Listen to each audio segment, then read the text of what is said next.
Digital KTU സർവകലാശാലകളിൽ VC നിയമന ഉത്തരവിറക്കിയ governor KTU സർവകലാശാല VCയായി സിസ തോമസിനാണ് നിയമനം നൽകിയത്. ഡിജിറ്റൽ സർവകലാശാല VCയായി സജി ഗോപിനാഥിനെയും നിയമിച്ചു. ഗവർണറുടെ നിയമനം സുപ്രീം കോടതി നേരിട്ട് VC നിയമനം നടത്താനിരിക്കെയാണ്. മാനസ മനോജ് വിവരങ്ങൾ നൽകാൻ ചേരുകയാണ്. മാനസ, ഈ വിഷയത്തിൽ നിരന്തരം സർക്കാരിനോട് പോരടിച്ച ഗവർണർ ഇതാ ഇപ്പോൾ സുപ്രീം കോടതിയെയും വെല്ലുവിളിക്കുകയാണല്ലേ?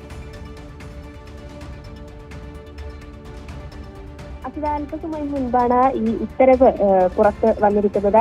ഡിജിറ്റൽ KTU സർവകലാശാലകളിലെ VC നിയമന ഉത്തരവാണ് ഗവർണർ പുറത്തിറക്കിയിരിക്കുന്നത്. KTU സർവകലാശാല VCയായി സിസ തോമസിനെയും അതോടൊപ്പം തന്നെ ഡിജിറ്റൽ സർവകലാശാല VCയായി സജി ഗോപിനാഥിനെയുമാണ് നിലവിൽ നിയമിച്ചിരിക്കുന്നത്.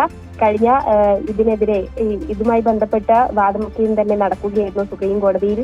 സുപ്രീം കോടതിയുടെ തീരുമാനം, അതായത് സുപ്രീം കോടതി നേരിട്ട് VC നിയമനം നടത്താൻ എന്ന നിർദ്ദേശത്തെ മുന്നിൽ വെച്ച ഒരു സാഹചര്യം കൂടിയാണ് ഉള്ളത്. അതിനോടൊപ്പം തന്നെയാണ് ഈ ബുധനാഴ്ച, അതായത് നാളെ ഈ ഗവർണറോട്, ലോക്ഭവനോട് എന്താണോ പേര് എന്നത് അത് അറിയിക്കണമെന്നും ശേഷം വ്യാഴാഴ്ച ഇക്കാര്യത്തിൽ ഒരു തീരുമാനം സുപ്രീം കോടതി കൈക്കൊള്ളുമെന്ന രീതിയിലായിരുന്നു ഇതുവരെ ഉണ്ടായിരുന്ന ധാരണ, അല്ലെങ്കിൽ സുപ്രീം കോടതിയുടെ ഉത്തരവ് എന്ന് പറയുന്നത്.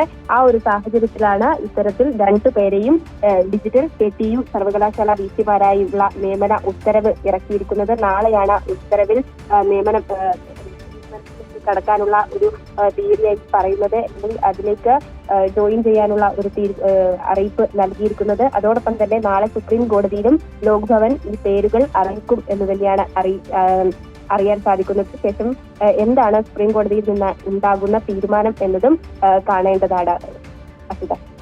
ശരി, മാനസ മനോജാണ് വിവരങ്ങൾ.